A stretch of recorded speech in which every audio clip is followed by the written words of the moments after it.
Private સ્કૂલો આવેલી છે અને શિક્ષણના હાથડા ધમધમી રહ્યા છે, ત્યારે પ્રાઇવેટ સ્કૂલના સંચાલકો ત્યારે વિદ્યાર્થીઓના વાલીઓ પાસેથી ઊંચી ફી વસૂલી રહ્યા છે, ત્યારે સરકારશ્રીના નિયમ મુજબ ફી વસૂલવાના બદલે મોટી ફી વસૂલી રહ્યા છે. ત્યારે સુરેન્દ્રનગર જિલ્લામાં શિક્ષણનો વ્યાપારીકરણ થયો છે, ત્યારે સુરેન્દ્રનગર જિલ્લામાં જેટલી પ્રાઇવેટ સ્કૂલોને માન્યતા આપવામાં આવી છે ત્યારે નિયમ અનુસાર નિયમનું એક પણ પાલન કરવામાં આવ્યું નથી. અને ત્યારે પ્રાઇવેટ સ્કૂલોની અંદર બાળકોને રમવા માટેના રમતનું મેદાન પણ નથી, બાળકોને પીવા પાણી માટેની વ્યવસ્થા પણ નથી. ત્યારે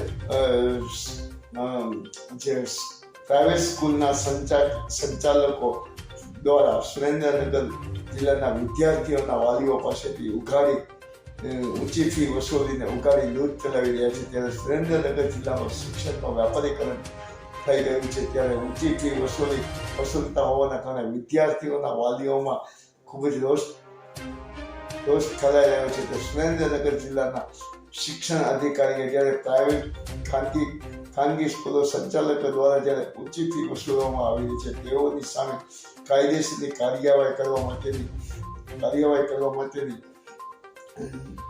માયાજાળ ન્યૂઝ ચેનલમાં ખાતરી આપી. ત્યાં સુરેન્દ્રનગર જિલ્લામાં જે નિયમ વિરોધમાં જે પ્રાઇવેટ સ્કૂલો ચાલી રહી છે અને ઊંચી ફી વસૂલી રહી છે, ત્યારે સુરેન્દ્રનગર જિલ્લાના શિક્ષણ અધિકારીએ પ્રાઇવેટ સ્કૂલના સંચાલકો સામે કાર્યવાહી કરવા માટેની તજવીજ હાથ ધરવામાં આવશે તેવું જણાવ્યું હતું. અને જે ગેરકાયદેસર અને ઊંચી ફી વસૂલતી સ્કૂલો સામે પણ કાયદેસરની કાર્યવાહી કરવામાં આવશે તેવું સુરેન્દ્રનગર જિલ્લાના શિક્ષણ વિભાગના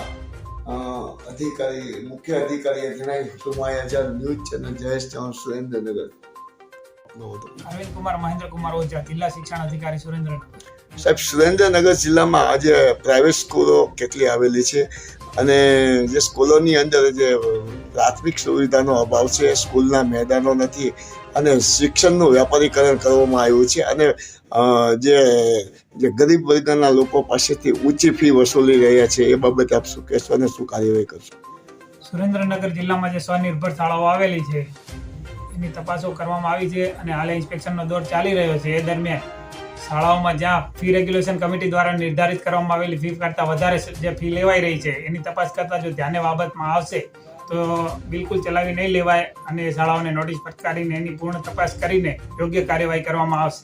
સાહેબ, સુરેન્દ્રનગર જિલ્લામાં જ્યારે પ્રાઇવેટ સ્કૂલો ઘણી બધી આવેલી છે અને સરકારના નિયમ વિરોધમાં ફી રેગ્યુલેશનથી વધારે વસૂલી રહી છે, જ્યારે બાળકોને પણ આઈટીઆઈમાં ભણાવવા તે મફત ભણાવવામાં નથી આવતા અને સ્કૂલોની અંદર બાળકોને રમવા માટેનું મેદાન નથી. એક બાજુ જ્યારે રાજ્ય સરકાર રમશે ગુજરાત અને જીતશે ગુજરાતની વાત કરે, પણ જ્યારે પ્રાઇવેટ સ્કૂલોમાં મેદાનો પણ નથી, તો એ બાબતે શું કહેશો?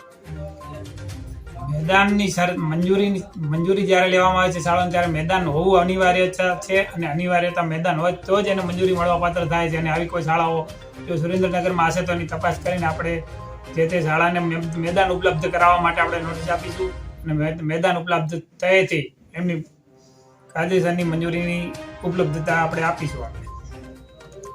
નમસ્કાર દર્શક મિત્રો, હું છું Mayajaal news channel reporter Jayesh Chauhan, સુરેન્દ્રનગરથી બોલી રહ્યો છું.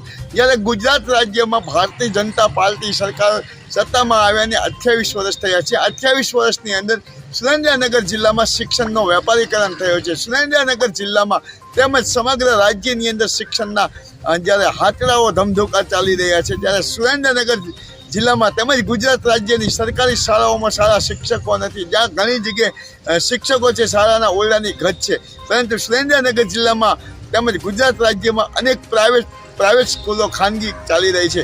ત્યાં સુરેન્દ્રનગર જિલ્લાની જ્યારે 10 તાલુકામાં અનેક પ્રાઇવેટ ખાનગી શાળાઓ ચાલી રહી છે, ત્યાં જ્યારે શાળાના સંચાલકો દ્વારા જ્યારે ઉઘાડી લૂંટ જ્યારે વિદ્યાર્થીઓના વાલી પાસે ચલાવવામાં અને જે પ્રાઇવેટ જે સ્કૂલો આવેલી છે ઊંચી ફી વસૂલી રહ્યા છે, જ્યારે રાજતો એજ્યુકેશન છે, જ્યારે રાજતો એજ્યુકેશનના કે બાળકોને જ્યારે જે સરકારી જ્યારે પ્રાઇવેટ શાળાઓની અંદર દાખલ કરવા છે એની પાસે પણ ફી લેવામાં આવતી હોય છે.